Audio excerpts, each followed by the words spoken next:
Hello children, welcome back to my class and let me continue my chapter.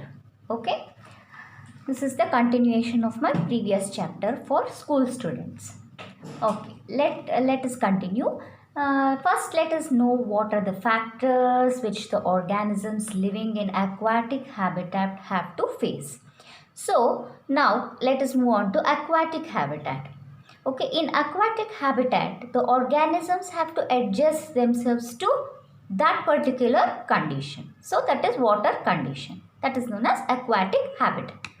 So, what are these factors which the organisms living in aquatic habitat have to face in order to adapt themselves to the aquatic environment? So, let us see. The first one is the availability of oxygen and light. So, for the organisms to survive, the organisms should have sufficient oxygen, that is dissolved oxygen in water, and also light, that is sunlight. And also pressure fluctuations in water. There will be a fluctuation in pressure, so they should withstand that also, pressure fluctuations. And resistance to motion. So the aquatic organisms will be moving around. So they should have resistance to motion. And the fourth one is the salt concentration. What is the salt concentration? Organisms are affected by increase or decrease in the salt concentration in the water. This means that the increase in salinity in turn increases the osmotic pressure. The cell membrane may not support this.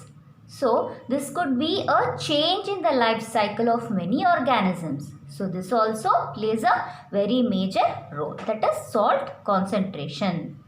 Okay, now let us understand what are the changes in the hydrophytes, or what are the features that the aquatic plants have adapted themselves to live in water. So, as I already told you, the organisms which adapts well in any certain situation, they will survive well. So, in order to survive well, any organism for that matter, including man, so the more they adapt themselves to the surroundings, the more well they survive. So, this is the phenomenon. Okay, now let us understand what are the features that the aquatic plants have adapted themselves to live in water. So, to adjust to the prevailing factors, there are a number of changes. Okay, physical as well as structural. Structural changes in aquatic plants. So, let us see what are these changes that the plants have adapted themselves in order to adjust themselves to the aquatic habitat. So, they have special structures such as in order to float in water, they have air sacs or air cavities that help them to float in water at a desired depths in water. The aquatic plants have to float in or at the water surface. In order for this, they have to maintain the buoyancy. Okay, buoyancy means the ability or the tendency to float in water. So, they have to maintain buoyancy. So, their stalks, stems and branches are well more porous and spongy. Okay, because all the parts of the plant are floating in water, the stem has to provide no support. So, the stems are long, slender and spongy and are submerged hydrophytes and are flexible. So, these are the adaptations that the plant has made itself in order to live in aquatic habitat. So, these are the things. Oh, now let us learn the next point is that the leaves are also submerged. The leaves of submerged plants are very thin. The leaves are also thin, long and ribbon shaped or linear. So the best example for water plants are Vallisneria water lily. So to protect themselves, the leaves, they form shrink and in order to protect themselves from decay, they have a oily layer or a waxy coating on the leaf so that they can protect themselves from decay. Okay. What about roots? The roots are partly developed or they are absent. Okay. These are the things the aquatic plants have adapted themselves in order to survive in aquatic conditions. Okay.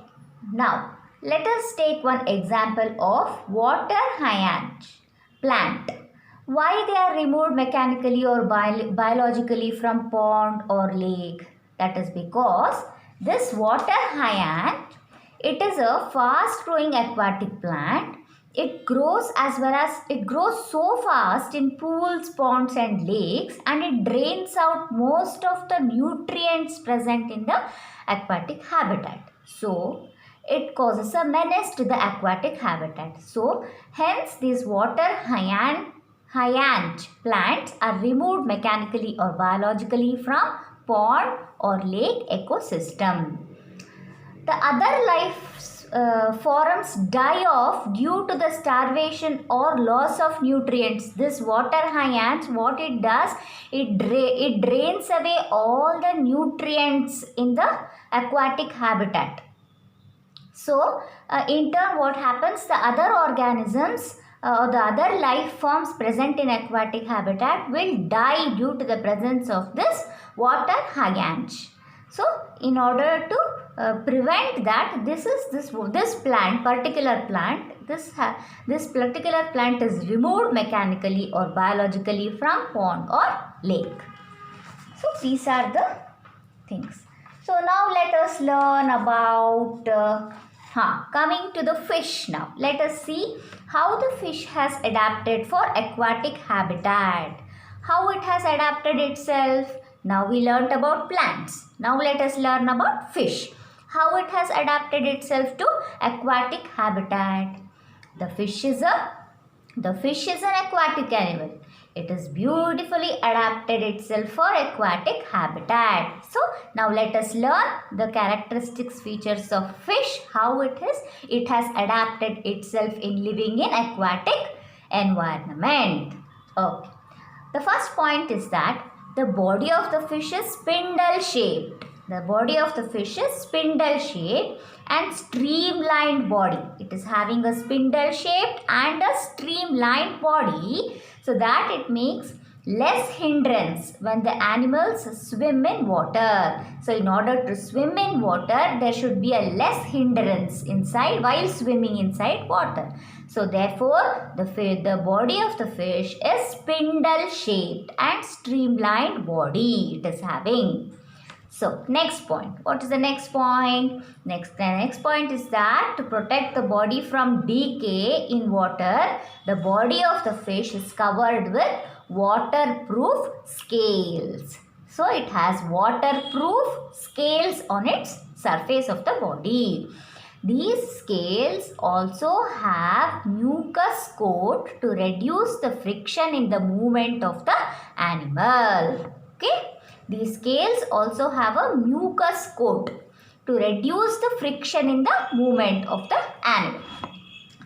Next point is that at the sides and at the posterior side means situated behind, okay.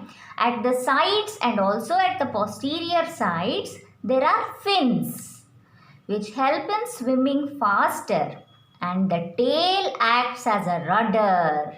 Okay, in changing the tail, it acts as a rudder in changing the direction. So, right, left, like that, the fish can change the direction because of the presence of tail. The tail helps to change the direction of movement of the fish. So, a tail acts as a rudder, okay, in changing the direction while swimming. Okay, on the sides there are gills. So, what are these gills? Gills are the respiratory organs which absorb oxygen dissolved in water. So, gills helps in absorption of dissolved oxygen present in water. Okay, coming to the internal pressure inside the aquatic animal, it has to balance the outside pressure of the water. The inside pressure and the outside pressure has to be balanced. Okay. Coming to the next point is that fishes have air bladder in the form of thin-walled gas-filled sac lying dorsal to the alimentary canal. It helps in respiration, sound production and stabilizes any change in pressure. So, the fishes have air bladder in the form of a thin-walled gas-filled sacs lying dorsal to the alimentary canal. It helps in respiration, sound production and stabilizes any change in the pressure. So, let us see with the diagram how this fish looks like. See, these are the gills. These are the pectoral fins, these are the pelvic fins, these are the ventral fins, these are the dorsal fins. So, dorsal fins, these are the gills which helps in breathing of dissolved oxygen. There are so many fins like pectoral fins, pelvic fins and ventral fins. So many fins are there, gills are there. And this gills helps in the breathing of dissolved oxygen. Okay. This tail acts like a rudder. It helps in changing the direction of movement of the fish. Now, let us see the transverse section of a fish body. Let us analyze. Like as I told, it is having a air. See, like this. This is the sac, air-filled sac. This is the air-filled sac present. This is the transverse section of the fish body. Okay. This is here you can see this air-filled sac present in the fish and this is the gut and these are the muscles. So this is the transverse section of the fish body. Looks like this. So what this air bladder, what is that? Air bladder, it is a thin-walled gas-filled sac. See this air bladder. This is a thin-walled, it has gas-filled sacs. Okay, lying dorsal to the alimentary canal. This is the alimentary canal. Okay, it helps in respiration, sound production and it stabilizes any change in the pressure. So, children, please learn all this. Let me continue my chapter with my next video. Till then, study well, learn well, enjoy your learning process. Okay then. Okay, bye-bye.